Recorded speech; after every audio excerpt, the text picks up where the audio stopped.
नमस्कार दोस्तों, गार्गी क्लासेस पर आपका स्वागत है। डेट आज की 4 अक्टूबर 2022। देख लेते हैं इंडियन एक्सप्रेस के इंपॉर्टेंट आर्टिकल्स जो अभी हम इस वीडियो में डिस्कस करेंगे।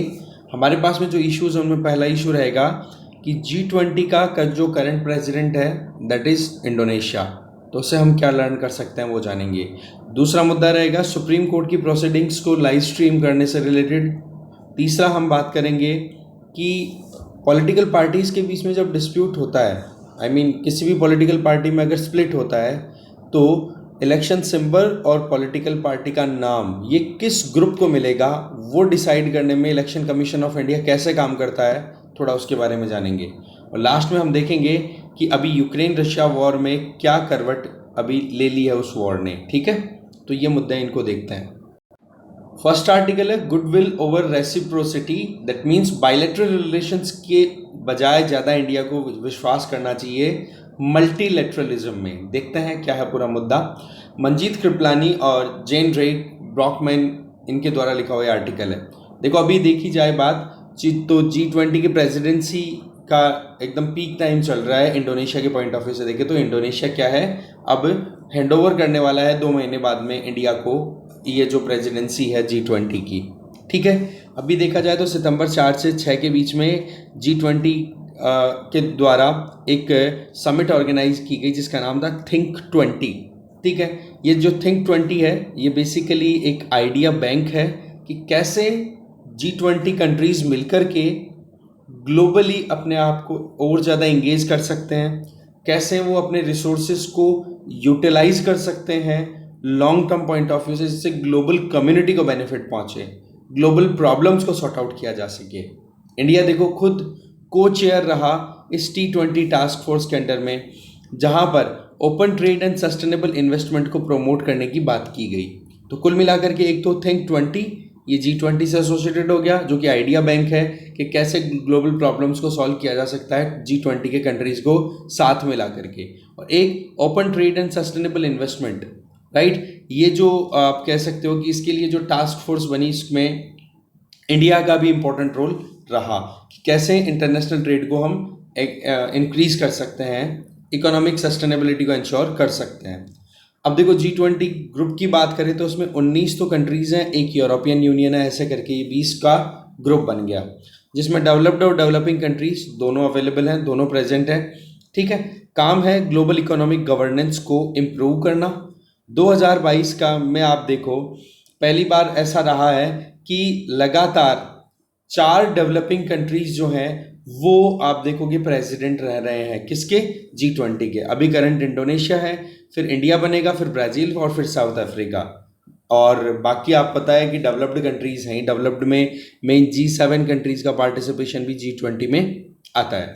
ठीक है, इसमें आप देखो कि ग्लोबल साउथ का अच्छा खासा पकड़ रहने वाला आने वाले 4 साल में। ग्लोबल साउथ में ये डेवलपिंग कंट्रीज़ जो कि पहले कॉलोनीज रह चुके हैं और अभी इकोनॉमिक प्रोग्रेस के लिए फाइट कर रहे हैं, राइट। इसके अलावा देखा जाए तो G20 जो है वो अपने आप में इकोनॉमिक इक्विटी, जिससे कि डेवलप्ड और डेवलपिंग इकोनॉमीज के बीच में ज़्यादा गैप्स ना रहे, जो इंटरनेशनल इनइक्वालिटीज़ हैं उनको करेक्ट आउट किया जा सके, इंक्लूसिव, एक्सेसिबल और अडेप्टेबल पॉलिसीज़ बनाना, जिससे कि एक कंट्री की जो प्रैक्टिसेस हैं उनसे दूसरा लर्न कर सके, और ओवरऑल सारे कंट्रीज जो हैं वो प्रॉपर मैनर में अपनी इकोनॉमिक एक्टिविटीज़ को इंक्रीज करेंगे तो उसका बेनिफिट फिर ग्लोबल इकोनॉमी को डेफिनेटली मिलेगा। अब देखो ज़रूरत क्या है।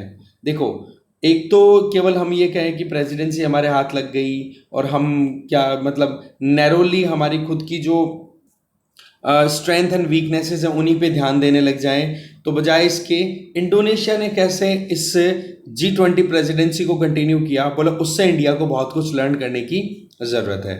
चाहे फिर उसमें मुद्दा आ जाए एकेडमिक्स का, स्टडीज़ का, चाहे फिर बिजनेस कम्युनिटी के एंगेजमेंट की बात करो, पीपल टू पीपल टाइज की बात करो, तो इस तरीके से इंडिया को बहुत कुछ देखने की ज़रूरत है।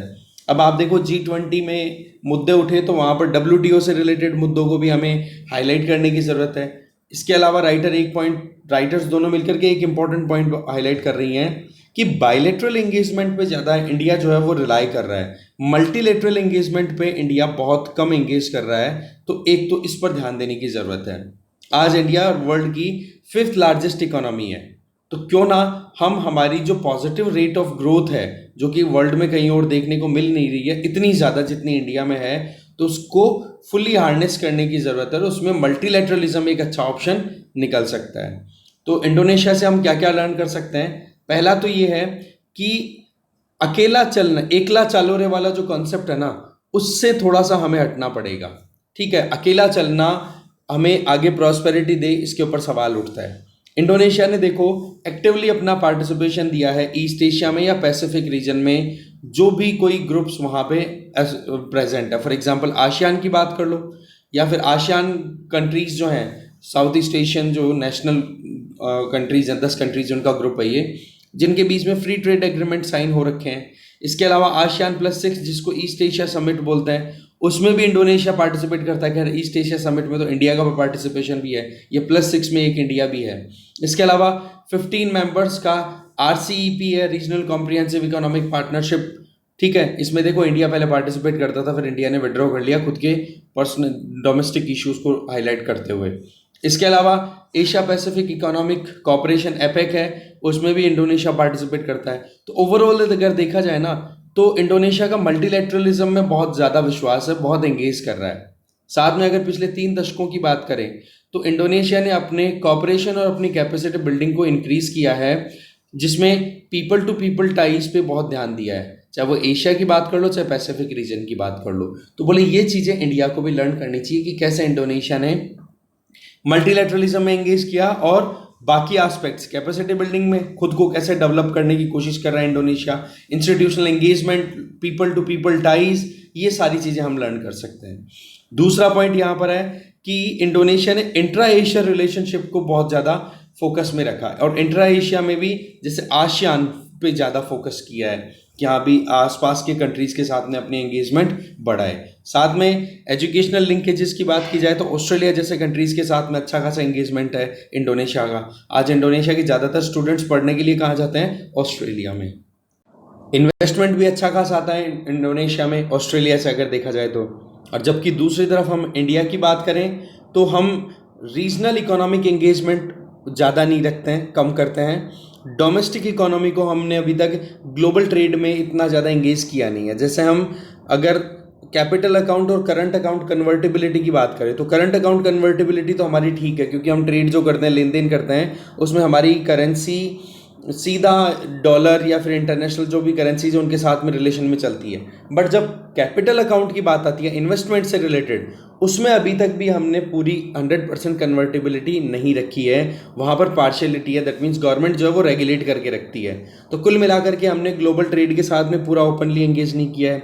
एकेडमिक और या फिर कॉर्पोरेट एक्सपर्टीज़ की बात करें तो उसमें भी हम आगे तो बढ़ रहे हैं, पर जिस लेवल का एंगेजमेंट होना चाहिए वो नहीं है। जैसे हमने अभी कोविड के टाइम पे देखा कि इंफॉर्मेशन टेक्नोलॉजी और फार्मास्यूटिकल कंपनीज ने क्या अपना एग्जाम्पल पुट किया है, जो कि वर्ल्ड में रिकग्निशन भी मिला है, जिसको आज इंडिया इंफॉर्मेशन टेक्नोलॉजी में बहुत आगे है। ठीक है, वर्ल्ड में सिक्का चलता है इंडिया का इस मामले में। दूसरा, कोविड-19 के टाइम पे जो वैक्सीन्स हमने सप्लाई किए, हमारी जो फार्मास्यूटिकल प्रोडक्ट्स थे वो हमने सप्लाई किए, उससे हमें एक रिलायबल पार्टनर के तौर पे देखा जा रहा है कि वर्ल्ड की फार्मेसी क्या बोला इंडिया, इस तरीके से। तो इंडिया को अभी क्या करना होगा? तो देखो, सबसे पहली चीज़ तो अभी जैसे इंडिया अगले 1 साल में G20 को प्रिसाइड करने वाला है, तो ऐसे में इंडियन ओशियन रिम एसोसिएशन के मेंबर्स हैं, उनके साथ एंगेज करें, और जब भी मीटिंग्स हो तो उनको जरूर पार्टिसिपेशन मिले। दूसरा, multi sectoral technical and economic corporation BIMSTEC है, उनको भी साथ में एंगेज। यहाँ पर सार्क का नाम नहीं लिया जा रहा है, क्योंकि सार्क में इंडिया पाकिस्तान रिलेशंस बुरे बहुत हैं, इस परिस्थिति से वहाँ पर एंगेजमेंट ही नहीं है, तो सार्क का नाम बिल्कुल सजेस्ट नहीं कर रही है राइटर्स। बोला IORA और बिम्स्टेक, इनके साथ में इंडिया को एंगेज करना चाहिए। अब सवाल ये है कि क्या इंडिया इस पर काम कर रहा है? तो देखो, थोड़ा बहुत सिग्नल तो मिल रहा है कि इंडिया वाकई में थोड़ा बहुत काम कर रहा है। जैसे कि G20 में ज़्यादातर पॉलिसीज जब भी बनती हैं तो उन पर असर सबसे ज़्यादा किसका दिखता है? G7 कंट्रीज का। पर इंडिया ने G20 के अंडर में, अभी करंटली जो प्रेसिडेंसी चल रही है ना इंडोनेशिया की, उसके अंडर में Jakarta based economic research institute for ASEAN and east Asia ERIA जो है वो जापान के साथ मिलकर के और स्टार्ट किया है। ये बहुत इंपॉर्टेंट इनिशिएटिव है, ये नाम याद रख लेना, economic research institute for ASEAN and east Asia. इसमें जापान से वो फंडिंग आएगी और इंडिया लीड कर रहा है इस प्रोग्राम को। तो ये अपने आप में G20 के लिए आने वाले 4 सालों में रिसर्च प्लेटफॉर्म के तौर पे काम करेगा। तो ये जो चीज़ है ना, ये बहुत बड़ी है, ठीक है। आई मीन ये जो इनिशिएटिव है G20 में किस तरीके से आप इनोवेशन ला सकते हो, वो चीज़ें इंपॉर्टेंट हो जाती है। इसके अलावा ये जो G20 ये जो एरिया है, ये काम क्या करेगा, इकोनॉमिक स्टडीज को कंडक्ट करेगा। अब इकोनॉमिक स्टडीज से हमें भी कुछ पता पड़ेगा, तो हम कैसे हम G20 के बाकी जो मेंबर्स हैं 19 इंडिया को छोड़ करके, उनके साथ हम एंगेज कैसे करें, उनमें हमें आइडिया मिलेगा। दूसरी अगर बात करें, क्या सिग्नल मिल रहा है कि हाँ हमारी तरफ से भी पॉलिसी ऐसी चेंज हो रही है कि हम वर्ल्ड में ज़्यादा से ज़्यादा एंगेज कर सके ट्रेड पॉइंट ऑफ व्यू से। तो इसका एग्जांपल है, हमारी कॉमर्स मिनिस्ट्री के द्वारा एक टारगेट रखा गया है कि 2047 तक हम लगभग $2 ट्रिलियन का एक्सपोर्ट करेंगे, और उसके लिए मल्टीलेटरल एंगेजमेंट बहुत ज़्यादा ज़रूरी होता है, क्योंकि बायलेटरल एंगेजमेंट में एक एक कंट्री से 1-to-1 हम रिलेशनशिप रखेंगे तो वहाँ पर बहुत कुछ हमारा एक्सपोर्ट हो ज़रूरी नहीं है। मल्टीलेटरल एंगेजमेंट में क्या होता है कि आप एक ग्रुप में एंटर हो जाओ, और उस ग्रुप में एंटर होने के बाद में फिर बचे हुए जितने भी कंट्रीज हैं उनके साथ में आपका सीधा रिलेशन बन जाता है। फाइनली राइटर बोलना चाह रहे हैं कि भाई डिजिटल सेगमेंट की अगर बात करें तो इंडिया ग्लोबल साउथ में डिजिटल सेगमेंट में लीडर बन सकता है, क्योंकि डिजिटल सेगमेंट एक रियलिटी है, कोई डाउट नहीं है इसमें। और इंडिया ने भी अपनी खुद की डोमेस्टिक इकोनॉमी को भी हम खुद देख सकते हैं कितना ज़्यादा डिजिटलाइज कर दिया है। तो ऐसी परिस्थितियों में हमें ज़्यादा से ज़्यादा डिजिटल सेगमेंट में ग्लोबल साउथ को और लीड करने की ज़रूरत है। रूल्स हैं वो फॉर्मुलेट हो रहे हैं, और इंडिया बिल्कुल चाहता है कि इन रूल फॉर्मुलेशंस में इंडिया के इंटरेस्ट को प्रोटेक्ट किया जाए। तो ऐसी परिस्थितियों में मल्टीलेटरल प्लेटफॉर्म्स में इंडिया की एंगेजमेंट और एक्टिव हो, और इसके लिए G20 में प्रेसिडेंसी हाथ लगना, और मतलब प्रेसिडेंसी में नंबर आना, और बाकी जो मल्टीलेटरल ग्रुप्स हैं जिनमें इंडिया एंगेज कर रहा है, जो कि रीजनल है जैसे कि बिम्स्टेक और इंडियन ओशियन रिम एसोसिएशन, इनके साथ में ज़्यादा एंगेज किया जाए, इसका बेनिफिट मिलेगा। देखो जियोपॉलिटिक्स की बात करें तो बहुत ज़्यादा कॉम्प्लेक्सिटी आपको पता है चल रही है, पर फिर भी हमें हमारी एंगेजमेंट इस तरीके से रखनी है कि हमारी डोमेस्टिक रिक्वायरमेंट तो पूरी हुई, बाकी इंटरनेशनली भी हम हमारा दबदबा बना सकें। तो ऐसे में बोले G20 में जिस तरीके से इंडोनेशिया ने काम किया, उससे हम ये कुछ लर्निंग्स ले सकते हैं। आगे चलते हैं। नेक्स्ट है a full view of the court. Article को लिखा है श्री राजकुमार जी ने। देखो सुप्रीम कोर्ट का जो अभी रिसेंट वर्डिक्ट का मतलब रिसेंट डिसीजन कि अब लाइव स्ट्रीमिंग की जाएगी। वैसे तो 27 सितंबर से ये अनाउंसमेंट हो गया था लाइव स्ट्रीमिंग का, 27 सितंबर 2018 को। वैसे उस टाइम के जो चीफ जस्टिस थे दीपक मिश्रा जी, और उनके साथ में जो 2 और जजेस थे AM खानविलकर और DY चंद्रचूड़ जी, इन्होंने कह दिया था वो लाइव स्ट्रीमिंग हमें करनी चाहिए कम से कम उन मुद्दों पर जो कि पब्लिक इंटरेस्ट के हैं। ठीक है, इससे क्या होगा, कॉन्स्टिट्यूशनल वैल्यूज स्ट्रेंथन होगी, डेमोक्रेसी स्ट्रेंथन होगी, और सिटीजनशिप भी स्ट्रेंथन होगी। और सिटीजनशिप में भी कौन सी, इन्फॉर्म्ड सिटीजनशिप, जब लोगों को पता पड़ेगा कि कैसे कोर्ट्स में प्रोसीडिंग होती है।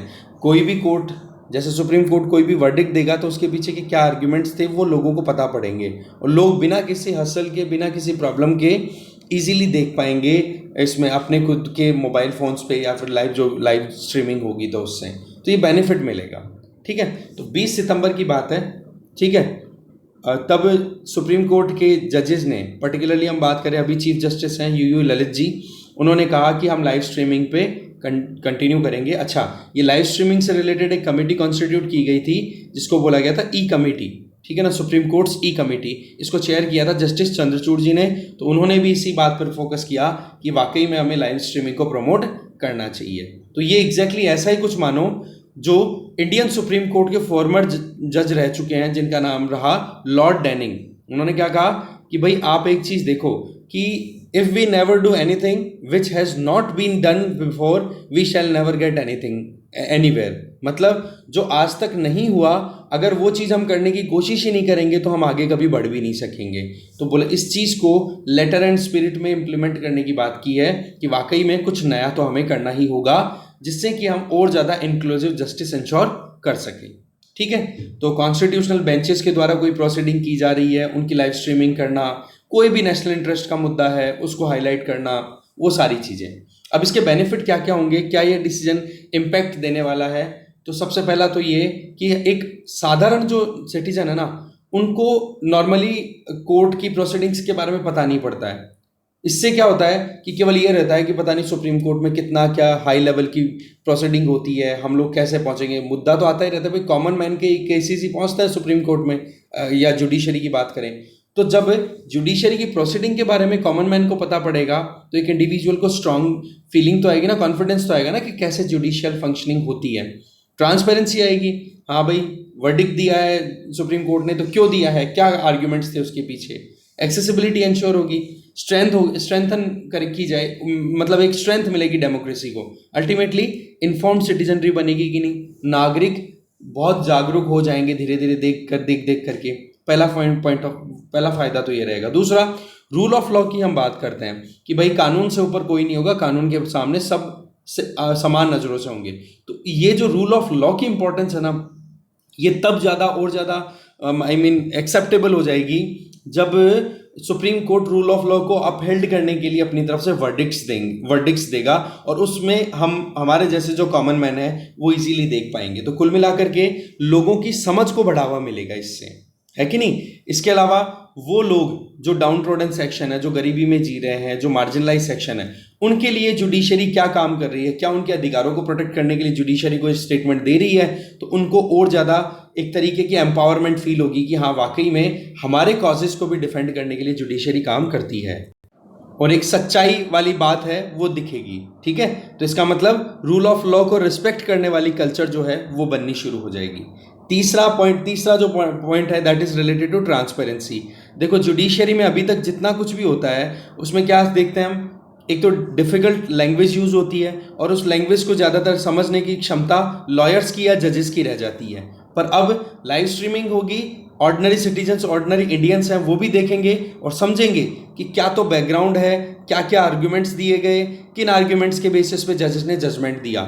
उल्टा ये और होगा कि जो लीगल प्रोफेशनल्स है ना वो कहीं लापरवाही ना करें, उनकी अकाउंटेबिलिटी भी फिक्स हो पाएगी। तो कुल मिलाकर के अगर देखा जाए तो एक कॉन्फिडेंस बिल्डिंग का काम होगा। और दूसरा, लॉयर्स और जजेस का जो एक्सक्लूसिव डोमेन है उसमें अब ऑर्डिनरी सिटीजन भी अंडरस्टैंडिंग रखने लग जाएगा कि कैसे भाई काम होता है जुडिशरी में। चौथा जो प्लस पॉइंट निकल के आएगा कि जो लॉयर्स हैं वो मन में आए ना वैसे कमेंट नहीं दे सकेंगे, इररिस्पॉन्सिबल रिमार्क नहीं दे पाएंगे, उनको बहुत सोच समझ करके बोलना होगा। क्योंकि जिस तरीके से आज लाइव स्ट्रीमिंग को शुरुआत कर दी जाती है, खरीदी गई है, तो लॉयर्स अगर कोई आर्ग्यूमेंट देते हैं तो फिर उसके बाद में लॉयर्स के द्वारा दिए हुए आर्ग्यूमेंट को आसानी से इंटरप्रीट करना थोड़ा पॉसिबल हो पाएगा कि हाँ जी कैसे लॉयर ने ये बात बोल दी, ये बात सही थी कि गलत थी। अगर गलत थी तो फिर लॉयर को फिर जवाब देना पड़ेगा पब्लिक डोमेन में। तो इस तरीके से ये काम हो जाएगा। इसके अलावा एजुकेशन की अगर बात करें तो लॉ स्कूल्स में पढ़ने वाले जो स्टूडेंट्स हैं उनको आज के टाइम पे एक चीज देखने को मिल रही है कि वो लिटिगेशन से दूर रहना चाहते हैं। मतलब केसेस को लड़ने के लिए जजेस के सामने जाना और वहां पर अपने आर्ग्यूमेंट्स रखना, बोलो उस चीज को अवॉइड करते हैं लॉ ग्रेजुएट्स। तो बोलो वो चीज जो है ना, वो जो एक डॉगमा कनेक्टेड है कि हाँ नहीं हमें तो लिटिगेशन में नहीं जाना, तो हमें तो कुछ और ही काम करना है, या तो जज बन जाना है या कुछ और, तो बोलो वो ट्रेंड हमें चेंज करना जरूरी है। नहीं तो एक्चुअल में जो टैलेंट है ना, जो जुडिशियल फंक्शनिंग, या फिर ये कह दो कि जो लॉ से रिलेटेड जो क्वालिटी हमें चाहिए होती है लॉयर्स में, वो नहीं मिलती है। तो ऐसे में लीगल प्रोफेशंस को या प्रोफेशनल्स को अट्रैक्ट करना लिटिगेशन की तरफ, उसमें भी बहुत ज़्यादा हेल्प करेगा। इसके अलावा जब कोर्ट रूम की प्रोसीडिंग्स सब लोग एकदम वीडियो रिकॉर्डेड देखेंगे, लाइव देख पाएंगे, तो इससे रिसर्च भी अच्छे से हो पाएगी। ठीक है कि हाँ भाई इस केस में क्या बात कही गई थी, कौन से पर्टिकुलर केस को वहां पर कोट किया गया था, वो सारी चीजें भी हेल्पफुल हो जाएंगी। और टेक्नोलॉजी देखो हमेशा से एक इंस्ट्रूमेंट रहा है कि कैसे हम हमारे खुद की लाइफ में जो ऑब्स्टिकल्स आ रहे हैं उनको हम ओवरकम कर सकें। क्योंकि आज अगर हम सुप्रीम कोर्ट की लाइव स्ट्रीमिंग की बात करें तो गांव के दूर दराज के लोग अगर सुप्रीम कोर्ट के केस से किसी मतलब उनका कोई रेलेवेंस है, कहीं कनेक्टिविटी है, तो वो पढ़ाई करना उनके लिए मुश्किल हो जाएगा, उनके लिए वो देखना मुश्किल हो जाता है कि हाँ भाई दिल्ली पहुंचना है, बहुत मुश्किल है, कैसे पहुंचेंगे वहां पे, राइट। तो वो वैसे घर पे बैठे बैठे इजीली देख सकते हैं। जैसे कि मेरे पास कई कमेंट्स आते हैं कि सर आप जिस तरीके से पढ़ाते हो उससे बेनिफिट ये होता है कि हमारे पास में मतलब अब यूट्यूब के थ्रू या फिर जो ऑनलाइन प्लेटफॉर्म्स हैं उसमें ये बेनिफिट तो डेफिनेटली निकल ही रहा है ना कि घर बैठे बैठे तैयारी हो सकती है। अगर मान लो किसी के पास में ज़्यादा पैसे नहीं है तो थोड़ी कम पैसे पे सब्सक्रिप्शन लेकर के अपना काम करा सकते हैं, या यूट्यूब पे बहुत सारा कंटेंट ऐसा अवेलेबल है जो फ्री ऑफ कॉस्ट मिल जाता है, तो उसका बेनिफिट ले रहे हैं लोग, बच्चे ले रहे हैं आप जैसे। तो इसका वही तरीका है कि टेक्नोलॉजी जो है वो ऑब्स्टिकल्स को ठीक करती है, ठीक है। और वो भी सबसे बड़ा ऑब्स्टिकल कौन सा, डिस्टेंस का। और कोर्ट रूम में जो क्राउड ज़्यादा हो जाए उसको भी ठीक करना पॉसिबल हो सकता है, इससे होगा, ठीक है। अब देखो सुप्रीम कोर्ट की लाइव स्ट्रीमिंग से रिलेटेड एक्सप्लेन पेज हमने डिस्कस किया हुआ है, वो लिंक मैं डिस्क्रिप्शन बॉक्स में शेयर कर दूंगा। तो कुल मिलाकर के नहीं चलने से बढ़िया ये है कि हम सही दिशा में चलें, तो वो चीज़ अब सुप्रीम कोर्ट के द्वारा इंश्योर की गई है, जो कि ठीक बात है। लिंक डिस्क्रिप्शन बॉक्स में जो शेयर कर रहा हूँ आप जरूर देख लेना, उसमें प्लस एंड माइनस जो प्रोज एंड कॉन्स है वो डिटेल में बताए हुए हैं। नेक्स्ट है द रियल शिवसेना। देखो एस.वाई. कुरैशी जी के द्वारा लिखा हुआ आर्टिकल है, farmer election commission of India, मतलब चीफ इलेक्शन कमिश्नर रह चुके हैं ये। देखो इनका ये कहना है कि शिवसेना में दो धड़े बटे हुए हैं, एक तरफ तो उद्धव ठाकरे ग्रुप है, एक तरफ एकनाथ शिंदे ग्रुप है। एकनाथ शिंदे ग्रुप ने अपनी तरफ से मतलब मुद्दा पहुंचा हुआ था कहाँ पे, सुप्रीम कोर्ट में। सुप्रीम कोर्ट की 5 जजेस की बेंच ने ये कह दिया कि इस मुद्दे को सॉर्ट आउट करेगा election commission of India. Uddhav Thackeray government ने ये कह दिया कि एकनाथ शिंदे ग्रुप जो है, ठीक है, जो अभी वहाँ के चीफ मिनिस्टर भी हैं, बोले इनके खिलाफ में तो डिस्क्वालिफिकेशन का केस चल रहा है कोर्ट में, और डिस्क्वालिफिकेशन का केस चल रहा है तो आप कैसे इलेक्शन कमीशन ऑफ इंडिया को ये मुद्दा हैंड ओवर कर सकते हो कि जी किस ग्रुप को शिवसेना का सिंबल और नाम मिलेगा। पर यहाँ पर सीधा ये हाईलाइट कर दिया गया, शिंदे फैक्शन ने क्या आर्ग्यूमेंट दिया कि भाई 10th शेड्यूल जो कि एंटी डिफेक्शन लॉ से के नाम से जाना जाता है, वो उसका और इलेक्शन कमीशन ऑफ इंडिया के द्वारा ये डिसीजन करना कि जिस सिंबल और नाम किसको मिलेगा इसका कोई लेन देन नहीं है, दोनों सेपरेट इश्यूज हैं। अब देखो बात ऐसी है कि जब कभी भी किसी भी पॉलिटिकल पार्टी में स्प्लिट होता है ना, डिवाइड होती है कोई भी पॉलिटिकल पार्टी, तो उसमें सुओ मोटो कॉग्निजेंस नहीं लेती है इलेक्शन कमीशन ऑफ इंडिया, ध्यान रखना। खुद से चल के उस मुद्दे को एंटरटेन नहीं करती है, ना इन्वॉल्व होता है इलेक्शन कमीशन ऑफ इंडिया। हाँ, अगर दोनों धड़ों में से जो दो ग्रुप में डिवाइड होगी वो पॉलिटिकल पार्टी, उनमें से कोई एक इलेक्शन कमीशन ऑफ इंडिया को अगर अप्रोच करे तो फिर इलेक्शन कमीशन ऑफ इंडिया का रोल आ जाता है। अब मान लो इनमें से एक ग्रुप ने अप्रोच कर दिया, जैसे एकनाथ शिंदे ग्रुप ने अप्रोच कर दिया, तो इलेक्शन कमीशन ऑफ इंडिया काम कैसे करेगा? देखो कमीशन जो है वो अपनी प्रोसीडिंग स्टार्ट करेगा election symbols reservation and allotment order 1968 के अंडर में, और उसका सेक्शन 15 है वो उसके बेसिस पे।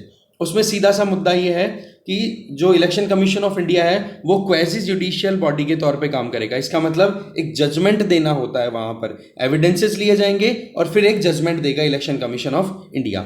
अब आप देखो यहाँ पे कि किस बेसिस पे ये डिसाइड होगा कि किस फैक्शन को, किस ग्रुप को इलेक्शन सिंबल और नेम मिलेगा उस पॉलिटिकल पार्टी का। ये डिसाइड होता है मेजोरिटी या न्यूमेरिकल स्ट्रेंथ की बेसिस पे। देखो सेक्शन 15 जो कहता है वो साफ साफ ये है कि इलेक्शन कमीशन ऑफ इंडिया साफ साफ ये देखेगा कि जो भी इंफॉर्मेशन लाई जा रही है दोनों राइवल सेक्शंस के द्वारा, और उन इंफॉर्मेशन को एनालाइज करने के बाद में फिर इलेक्शन कमीशन ऑफ इंडिया अपना डिसीजन देगा कि भाई किस ग्रुप को पॉलिटिकल पार्टी के तौर पर रिकॉग्निशन मिलेगा। जैसे शिवसेना का केस है तो शिवसेना का नाम और सिंबल किसको मिलेगा वो बताएगा। और इलेक्शन कमीशन ऑफ इंडिया ने एक बार डिसीजन दे दिया ना तो वो बाइंडिंग है, ये ध्यान रखना, बाइंडिंग रहेगा दोनों ग्रुप्स में, मानना पड़ेगा जो भी डिसीजन होगा। अब इसमें election commission of India numerical majority कैसे डिसाइड करेगा? भाई सीधी सी बात है, दोनों फैक्शंस को ये बोला जाएगा कि अपनी मेजोरिटी साबित करो। मेजोरिटी में कौन को किस किस की वोटिंग करवाई जाएगी?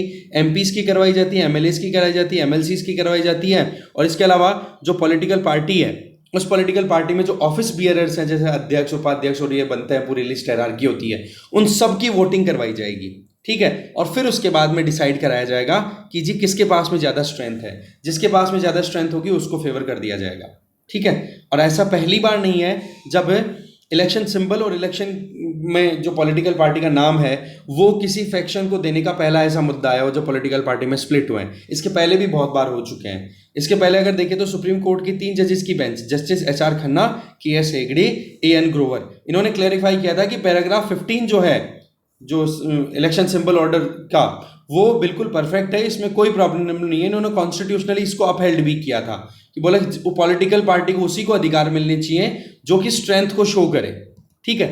और ये चीज़ फिर बाद में एक सुप्रीम कोर्ट के केस के बेसिस पे भी डिसाइड हुआ था सुप्रीम कोर्ट ने अपहेल्ड किया था कॉन्स्टिट्यूशनलिटी को कि भाई ये जो मेजोरिटी टेस्ट है ये बिल्कुल परफेक्ट है, इसमें कोई प्रॉब्लम नहीं है। 1971 का ये केस है, Congress split case, Sadiq Ali versus election commission of India 1971। इसमें सुप्रीम कोर्ट ने क्या बोल दिया कि इलेक्शन कमीशन ऑफ इंडिया जो टेस्ट ऑफ मेजोरिटी करता है कि हाँ भाई किसके पास में ज़्यादा स्ट्रेंथ है, और उसी को फिर बाद में पॉलिटिकल पार्टी का सिंबल और नाम दिया जाएगा। तो बोले ये बिल्कुल ठीक है, इसमें कोई प्रॉब्लम नहीं है। अब देखो इलेक्शन कमीशन ऑफ इंडिया के सामने सबसे पहला केस आता है इंडियन नेशनल कांग्रेस के स्प्लिट का, जब 1969 में कांग्रेस ओ और कांग्रेस आई इन दो ग्रुप्स में डिवाइड हो जाती है। कांग्रेस ओ का मतलब तो कौन हो गए, ये जो पुराने वाले थे कांग्रेस ओरिजिनल। कांग्रेस आई इंदिरा गांधी वाली हो जाती है। फिर उसके बाद में 78 में अगेन स्प्लिट होता है कांग्रेस में, एक कांग्रेस इंदिरा और कांग्रेस यूअर्स होता है, फिर इसमें भी स्प्लिट क्रिएट हो गया। ऐसे 1980 में तमिलनाडु में AIDMK, उसमें दो स्प्लिट हो गए, दो ग्रुप बन गए। एक तो MGR जिन्होंने AIDMK स्टार्ट किया था, उनकी वाइफ जानकी का ग्रुप था, और एक जयललिता का ग्रुप था। फिर जयललिता को पता है AIDMK का सिंबल और वो मिल जाता है बाद में। जनता दल की बात करें तो उसमें भी जनता दल यूनाइटेड और जनता दल S, ठीक है, इनके बीच में सेक्युलर है या फिर सोशलिस्ट है, समथिंग ऐसे कुछ है, इनके बीच में डिवीजन होता है। तो ऐसे में बोलो बहुत सारे मुद्दे आ चुके हैं इलेक्शन कमीशन ऑफ इंडिया के सामने, जब इस तरीके से section 15 of election symbol order के बेसिस पे इलेक्शन कमीशन ऑफ इंडिया ने वर्डिक्ट दिए हैं। ठीक है, तो अब यही चीज़ है, ठीक है, अब डिसाइड जो भी होगा उसमें प्रॉपर मैनर में होगा, और जिस भी पॉलिटिकल पार्टी को मेजोरिटी साबित करने, जिस भी ग्रुप ने अपनी मेजोरिटी साबित कर दी उसको सिंबल मिल जाएगा, पॉलिटिकल पार्टी का नाम मिल जाएगा, और पॉलिटिकल पार्टी का रिकॉग्निशन भी उन्हीं को मिलेगा। अब मान लो कि ये प्रोसीडिंग चल रही है, इस प्रोसीडिंग में 5 से 6 महीने का टाइम लगता है पूरा, क्योंकि कई बार वोटिंग में गफले कर लिए जाते हैं, कई फर्जी साइन कर देते हैं, है ना, तो उसको अवॉइड करने के लिए 5 से 6 महीने का टाइम लगता है एक एक साइन को वेरीफाई करना उसमें। ठीक है, तो ऐसे में अगर मान लो बीच में इलेक्शन आ गए तो इस केस में जो दोनों फैक्शंस है ना शिवसेना के, उनको क्या किया जाएगा, टेम्परेरी पॉलिटिकल पार्टी का नेम दे दिया जाएगा कोई, और सिंबल भी इसी तरीके से टेम्परेरी दे दिए जाएंगे, और फिर वो इलेक्शन लड़ लेंगे। फिर जैसे ही डिसीजन आएगा इलेक्शन कमीशन ऑफ इंडिया को, और जिस भी फैक्शन को मेजोरिटी मिल गई उसको फिर बाद में पॉलिटिकल पार्टी के तौर पर डिक्लेयर कर दिया जाएगा। अब देखते हैं होता है क्या, ये प्रोसेस रहता है। ओवरऑल हमने देख लिया। लास्ट आर्टिकल है पुतिन इन अ कॉर्नर। देखो आर्टिकल को लिखा है सी राजा मोहन जी ने। इस आर्टिकल को मैंने लास्ट में इसलिए लिया है क्योंकि इस मुद्दे को हम ऑलरेडी बहुत बार डिस्कस कर चुके हैं, तो बस जो नए कुछ थे वो हमने देख लिया। देखो यूक्रेन में वॉर है, वो लास्ट मतलब एक डेंजर फेज में एंटर हो चुका है, जब यूक्रेन के 4 district Luhansk, Donetsk, Zaporizhzhia and Kherson, इनको रशिया ने एनेक्स कर लिया यूनिलैटरली। तो इसके चलते नए चैलेंजेस आ गए हैं पूरी दुनिया के सामने, रशिया हो, यूक्रेन हो, यूरोप हो, US हो, या फिर इंडिया जैसे जो नॉन वेस्टर्न कंट्रीज़ हैं उनके सामने। देखो पुतिन का रियल टेस्ट तो अब शुरू होगा, ठीक है, क्योंकि अभी तक जो कुछ भी देखा जाए तो रशिया ने अपनी तरफ से ये एनेक्सेशन तो डिक्लेयर कर दिया, पर उसी के जस्ट उलट अगर देखें तो यूक्रेन ने लेमन में रशियन ट्रूप्स को विड्रॉ करने पे मजबूर कर दिया। मतलब लॉजिस्टिकल हब जहां से रशियन ट्रूप्स को सप्लाई मिल रही थी वेपन की या फिर जो भी खाने पीने की व्यवस्था जो मिल रही थी वो लेमन से मिल रही थी, ये भी यूक्रेनियन टेरिटरी है। ठीक है, अब वहां पर यूक्रेन की फोर्सेस की पकड़ बन गई। तो ऐसे में सवाल ये है कि पुतिन ने बोल तो दिया पॉलिटिकल प्रेस गेन करने के लिए कि हाँ जी हमने एनेक्स कर लिया है, हमारा हो गया आज से ये 4 डिस्ट्रिक्ट वाला एरिया, पर बोला अभी बहुत ज़्यादा प्रेशर है पुतिन के ऊपर। दूसरा, पुतिन की पॉलिटिकल क्लेम और मिलिट्री रियलिटी में रात दिन का फ़र्क है। रात दिन का मतलब बहुत ज़्यादा फ़र्क है। कैसे? ये जो 4 टेरिटरीज है ना जिनको रशिया ने एनेक्स करने की बात की है या डिक्लेरेशन दिया है, यहाँ पर मिलिट्रीली 100% पकड़ नहीं है पुतिन की। ठीक है, दूसरा, अब उस 100% पकड़ को इंश्योर करने के लिए या अपनी बात को मनाने के लिए पुतिन क्या कर रहा है, लगातार एस्केलेशंस को बढ़ाया जा रहा है, अपने ट्रूप्स को डिप्लॉय करता चला जा रहा है। तो उसकी वजह से क्या हो रहा है कि वहाँ पर यूक्रेन में जो है क्राइसिस बढ़ते चले जा रहे हैं। अब वो क्राइसिस बढ़ने के चलते सबसे बड़ा सवाल ये आ जाता है कि अभी पुतिन तो अपनी इज्जत बचाने में लगे हुए हैं और यूक्रेन जो है वो अपनी जो टेरिटोरियल इंटीग्रिटी है उसको कॉम्प्रोमाइज़ नहीं होने देना चाहता। क्योंकि सवाल क्या आता है कि पुतिन ने जैसे डिक्लेयर किया ना कि ये 4 डिस्ट्रिक्ट रशिया के पार्ट हो चुके हैं या इंडिपेंडेंट डिक्लेयर कर दिया हमने इनको यूक्रेन से, तो उसके बाद में जो वोलोदिमीर ज़ेलेंस्की है उनका सीधा स्टेटमेंट आया कि भाई अब हम रशिया के साथ में बिल्कुल नेगोशिएट नहीं करेंगे, और दूसरी चीज़, और नेगोशिएट करने के लिए हम रेडी हैं जब रशिया का कोई नया प्रेसिडेंट बन जाए। एक ये अलग ही स्टेटमेंट उन्होंने दे दिया कि अब रशिया के कोई नए प्रेसिडेंट बनेंगे उनके साथ में हम एंगेज कर सकते हैं, बाकी व्लादिमीर पुतिन के साथ में हम बिल्कुल भी एंगेज नहीं करेंगे। फिर इसके बाद में आ जाती है बात कि भाई अगर इस तरीके से टेंशन्स बढ़ती रही तो क्या न्यूक्लियर वेपन यूज किए जा सकते हैं। देखो अभी तक तो इसके ऊपर चांसेस नहीं लगते हैं, क्योंकि जो कुछ भी अभी वॉशिंगटन, दैट मीन्स यूएसए की कुछ रिपोर्ट्स रिलीज हुई हैं, उनके हिसाब से ये लग रहा है कि मॉस्को ने अभी तक कन्वेंशनल जो अटैक है उसी पे रिलायंस अपनी रखी है, न्यूक्लियर वेपन्स को अभी तक डेवलप नहीं किया है। पर सवाल यह है कि जिस तरीके से रशिया अपने आप को आगे एग्रेसिव दिखाता चला जा रहा है और जिस तरीके से अभी 4 टेरिटरीज ऑक्यूपाई कर ली है, तो रशिया के पास में अब इज्जत बचाने के लिए बहुत कम जगह रह गई है, क्योंकि रियलिटी कुछ और है और अनाउंसमेंट कुछ और ही है। इसके आगे देखा जाए तो यूक्रेन को घुटनों पर लाने के लिए अब रशिया वहां के इंफ्रास्ट्रक्चर पे अटैक कर रहा है ज़्यादातर। इसके अलावा साइबर अटैक्स पे रिलायंस चल रही है, या फिर जो यूक्रेन की मिलिट्री या पॉलिटिकल लीडरशिप है उनको टारगेट करने का काम कर रहा है रशिया भी फिलहाल, और ये कर सकता है। ठीक है, अब देखो एस्केलेशन के 2 तरीके हैं, एक तो वर्टिकल एस्केलेशन है, एक हॉरिजॉन्टल एस्केलेशन है। वर्टिकल एस्केलेशन का मतलब हो गया कि जहां जहां पर भी रशिया अभी करंटली अटैक कर रहा है वहीं पर और ज्यादा वेपन से अटैक करने लग जाए, तो ये तो हो जाएगा वर्टिकल एस्केलेशन। और हॉरिजॉन्टल एस्केलेशन का मतलब अलग अलग एरियाज में वॉर ओपन कर दे, अलग अलग एरियाज में लड़ाई शुरू कर दे। तो बोलो दोनों तरीके से रशिया को बहुत ज़्यादा नुकसान होगा। क्यों? क्योंकि सप्लाई लाइंस जो है ना मिलिट्री की, वो तो बहुत हद तक रुकी हुई है, क्योंकि हमने खुद ने देखा कि भाई रशिया खुद अपनी लड़ाई में डिफेंस सप्लाईज में शॉर्ट पड़ रहा है, तो इंडिया को कहाँ से सप्लाई करेगा? ये चीज़ हमने प्रीवियसली डिस्कस की है। इंडिया के लिए कंसर्न भी यही है कि ये जो रशिया यूक्रेन वॉर है ये रुकेगा तब जाकर के इंडिया की डिफेंस सप्लाईज प्रॉपरली रिज्यूम हो पाएंगी या इंश्योर हो पाएंगी। तो ऐसी परिस्थितियों में देखा जाए ना तो पुतिन को खुद को सप्लाई का भी इशू आ रहा है, और दूसरी तरफ पुतिन है वो कोशिश ये कर रहा है कि कैसे भी करके अब पोलैंड की तरफ से जो यूक्रेन को यूरोपियन असिस्टेंस मिल रही है उसको भी रोका जाए।